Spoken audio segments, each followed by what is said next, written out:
3, 2, 1. Subscribe to my channel.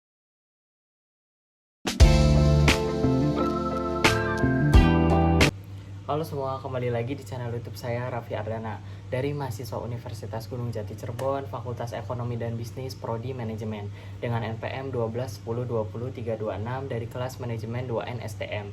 Di video pembelajaran kali ini kita akan membahas tentang implementasi kinerja dalam manajemen STM dari mata kuliah Manajemen Inovatif yang diampu oleh Pak Sandi Nasruddin Wibowo SENM. Untuk video pembelajarannya bisa disimak ya. Oke guys, materi yang akan kita bahas kali ini yaitu implementasi kinerja dalam manajemen SDM.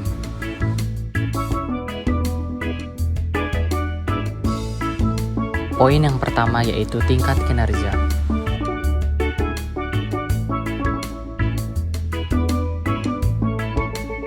Yang pertama, kinerja organisasi, pencapaian hasil pada tingkat atau unit analisis organisasi. Kinerja pada tingkat organisasi ini terkait tujuan organisasi, rancangan organisasi, dan manajemen organisasi. Yang kedua, kinerja proses.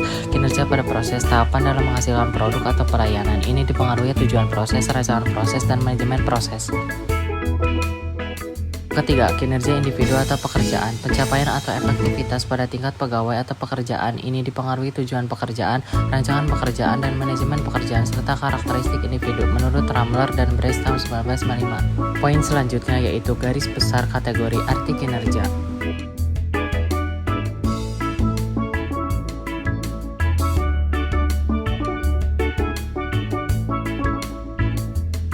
Menurut Bernardin 2001 halaman 143, kinerja merupakan catatan hasil yang diproduksi atau dihasilkan atas fungsi atau aktivitas selama periode waktu tertentu. Kinerja sebagai hasil bukan karakter sifat dan perilaku.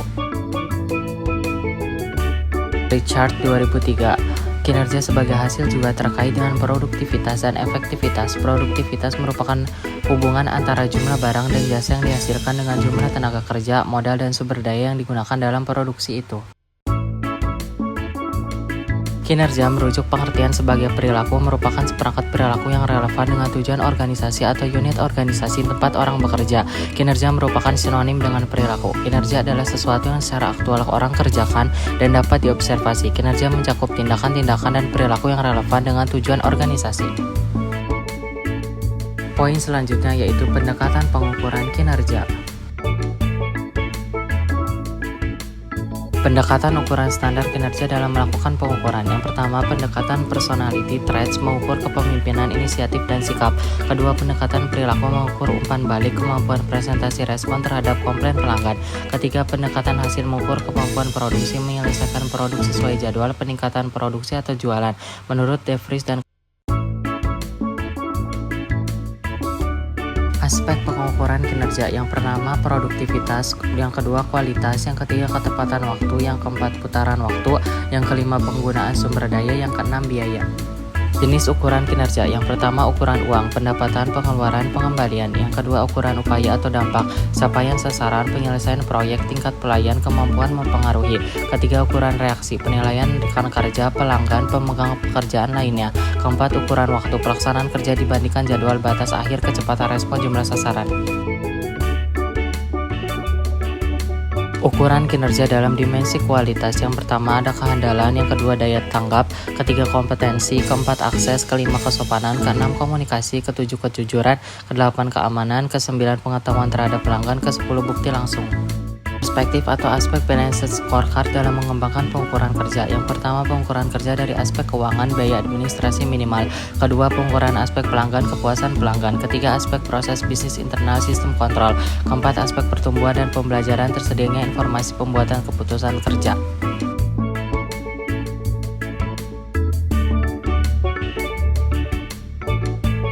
Indikator untuk mengukur kinerja organisasi, yang pertama produktivitas, yang kedua kualitas layanan, yang ketiga responsivitas, yang keempat responsibilitas, yang kelima akuntabilitas. Indikator penilaian kinerja organisasi, yang pertama efisiensi, pertimbangan tentang keberhasilan organisasi pelayanan publik mendapat laba. Yang kedua efektivitas, rasionalitas teknis, nilai, misi, tujuan organisasi, serta fungsi agen pembangunan. Ketiga keadilan distribusi dan alokasi layanan yang diselenggarakan organisasi pelayanan publik. Ukuran kerja pelayanan dikembangkan menjadi 14 unsur untuk pengukur IKM. Yang pertama, prosedur pelayanan. Yang kedua, persyaratan pelayanan. Yang ketiga, kejelasan petugas pelayanan. Yang keempat, kedisiplinan petugas pelayanan. Yang kelima, tanggung jawab petugas. Keenam, kemampuan petugas. Ketujuh, kecepatan pelayanan. Kedelapan, keadilan mendapat pelayanan. Kesembilan, kesopanan dan kenaman petugas. Kesepuluh, kewajaran biaya pelayanan. Yang ke-11, kapasitas biaya pelayanan. Yang kedua, kepastian jadwal pelayanan. Yang ke-13, kenyamanan lingkungan. Yang ke-14, keamanan pelayanan. Indikator kinerja organisasi yang dijadikan pedoman menyusun laporan kinerja. Yang pertama, masukan. Segala sesuatu yang dibutuhkan agar pelaksanaan kegiatan dan program dapat berjalan. Yang kedua, keluaran. Segala sesuatu yang berupa produk atau jasa sebagai hasil langsung dan pelaksanaan suatu program. Yang ketiga, hasil. Segala sesuatu yang mencerminkan berfungsinya keluaran kegiatan jangka menengah. Yang keempat, manfaat. Kegunaan suatu keluaran yang dirasakan langsung masyarakat. Yang kelima, dampak. Ukuran tingkat pengaruh ekonomi, lingkungan, dan lainnya yang dicapai dari hasil kinerja. Kinerja dan problematika dalam manajemen pengetahuan. Konsep kinerja dalam organisasi. Kinerja menurut Describer dalam Kamus Bantam English Dictionary 1979 yang dikemukakan oleh Prawiro Sentono 1999 berasal dari kata kinerja performance dari akar kata to perform mempunyai beberapa enteris. Yang pertama, melakukan, menjalankan, melaksanakan. Yang kedua, memenuhi, menjalankan kewajiban suatu nazar. Yang ketiga, menjalankan karakter dalam suatu permainan.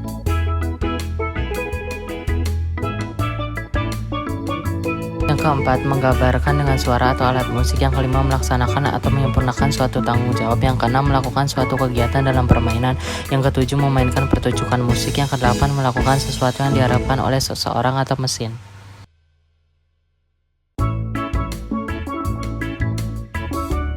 Kinerja karyawan dan kinerja organisasi mempunyai kaitan erat. Tercapainya tujuan organisasi tidak lepas dari sumber daya yang dimiliki organisasi yang dipergunakan atau dijalankan karyawan yang berperan aktif sebagai pelaku dalam upaya mencapai tujuan organisasi tersebut.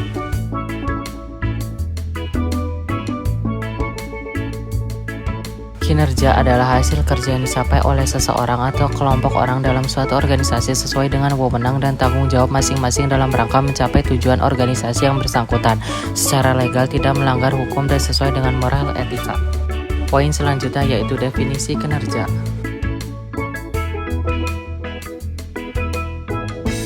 Menurut Ru dan Biar tahun 1981, kinerja pencapaian hasil Interpian 1999, kinerja terkait operasi aktivitas program dan misi organisasi. Murphy dan Cleveland tahun 1995, kinerja kualitas perilaku yang berorientasi pada tugas dan pekerjaan. Stoner 1978, kinerja fungsi dari motivasi, kecakapan, dan persepsi peranan. Menurut Bernardin dan Russell tahun 1993, kinerja pencatatan hasil-hasil yang diperoleh dari fungsi-fungsi pekerjaan atau kegiatan tertentu selama kurun waktu tertentu. Handoko, kinerja proses di mana organisasi mengevaluasi atau menilai prestasi kerja karyawan. Gibson 1990, kinerja seseorang ditentukan oleh kemampuan dan motivasinya untuk melaksanakan pekerjaan. Poin selanjutnya yaitu unsur yang terdapat dalam kinerja.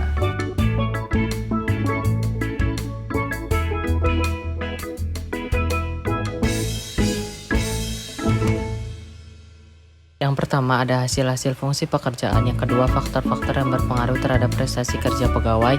Yang ketiga, pencapaian tujuan organisasi. Yang keempat, periode waktu tertentu.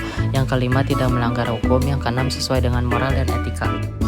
Poin selanjutnya yaitu pekerjaan dan kinerja organisasi. Fungsi pekerjaan atau kegiatan yang terkait kinerja organisasi atau perusahaan.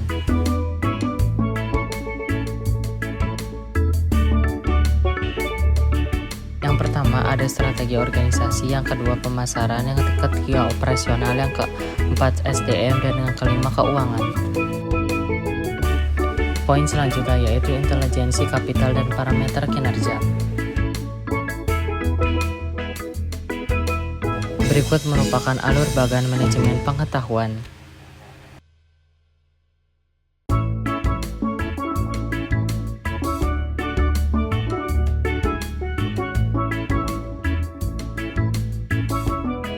Yang pertama, human capital menyangkut kompetensi, skills, brain power, expertise, kreativitas, problem capability, leadership, entrepreneurial, manager skills, tacit knowledge yang dimiliki oleh perusahaan. Yang kedua, struktural capital merupakan kapabilitas knowledge dari perusahaan berupa teknologi proses yang memampukannya merespons kebutuhan dan tantangan pasar. Ketiga, customer capital terdiri dari relasi, feedback, input terhadap produk atau layanan, sugesti, dan tacit knowledge dari pelanggan.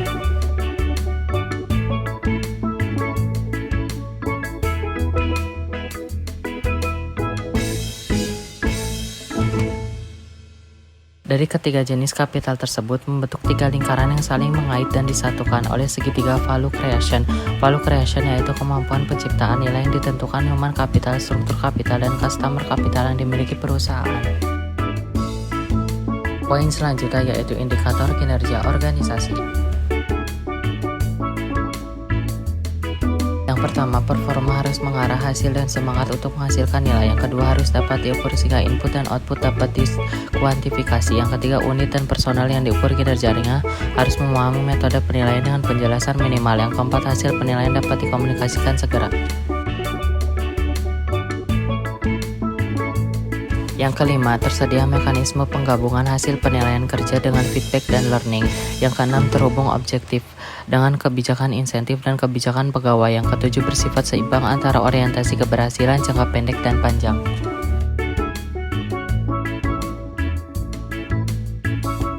Poin selanjutnya yaitu faktor peningkatan kinerja.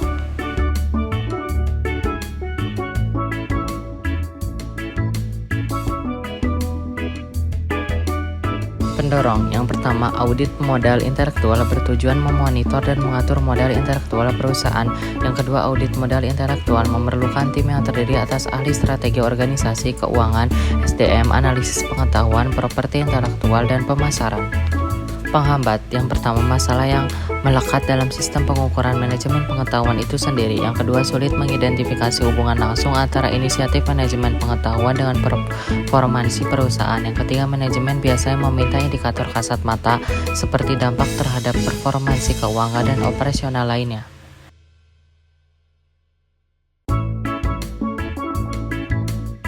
Yang keempat, semakin beragam dan kompleksnya stakeholder atau pihak berkepentingan terhadap eksistensi perusahaan. Poin yang terakhir yaitu budaya organisasi, pengetahuan, dan kinerja organisasi. Berikut adalah hubungan antara budaya organisasi, pengetahuan, dan kinerja organisasi dalam bagan di bawah ini.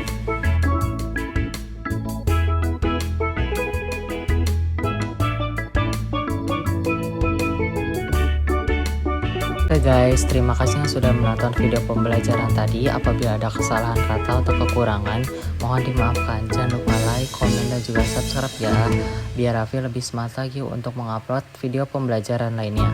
Bye bye guys.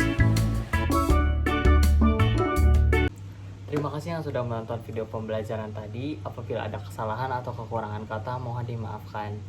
Jangan lupa like, komen, dan juga subscribe biar Raffi lebih semangat lagi untuk mengupload video pembelajaran lainnya. See you guys. Bye-bye.